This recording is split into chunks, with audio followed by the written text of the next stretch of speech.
ভিনদেশের মাটিতে কড়া আইন আর কঠোর নজরদারির মধ্যেও গোপনে চলছে রাজনৈতিক প্রচার। সরকার নিষেধ করেছে, দূতাবাস সতর্ক করেছে, তবু কারা আয়োজন করছে সভা সমাবেশ? কেন উপেক্ষা করা হচ্ছে সৌদি আরবের আইন? আর এর দায় কি গিয়ে পড়ছে পুরো বাংলাদেশের ওপর? সৌদিতে বাংলাদেশিদের আটক হওয়ার খবরে নতুন করে প্রশ্নের মুখে বাংলাদেশের ভাবমূর্তি।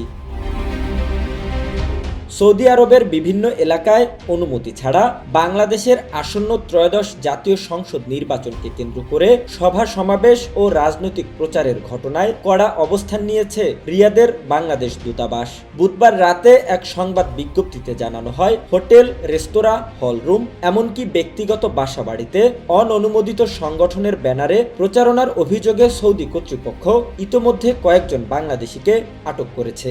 জীবন অবাক না করলে কে করবে? 28% মিল্ক ফ্যাটের অবাক করার সাথে ফ্রেশ মিল্ক পাউডার। জীবন অবাক করুক প্রতিদিন। দূতাবাসের পক্ষ থেকে স্পষ্ট করে বলা হয়েছে, সৌদি কর্তৃপক্ষের অনুমোদন ছাড়া কোনো ধরনের রাজনৈতিক সভা, প্রচার বা দলবদ্ধ কার্যক্রম সম্পূর্ণ নিষিদ্ধ। প্রশ্ন উঠছে, যেখানে সৌদি আরবে রাজনৈতিক কার্যক্রম আইনত নিষিদ্ধ, সেখানে দূতাবাসের সতর্কবার্তার পরেও কারা এসব কর্মকাণ্ডে জড়াচ্ছে? বিশেষজ্ঞদের মতে, ব্যক্তিগত বা দলীয় স্বার্থে এমন কর্মকাণ্ড শুধু আইনি ঝুঁকিই নয়, আন্তর্জাতিক অঙ্গনে বাংলাদেশের ভাবমূর্তিকেও ক্ষতিগ্রস্ত করছে।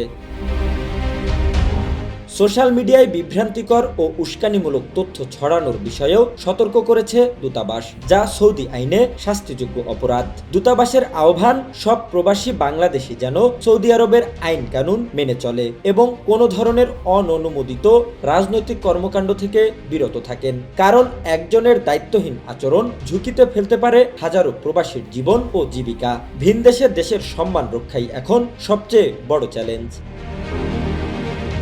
জহিরুল ইসলাম, জয় জয় দিন।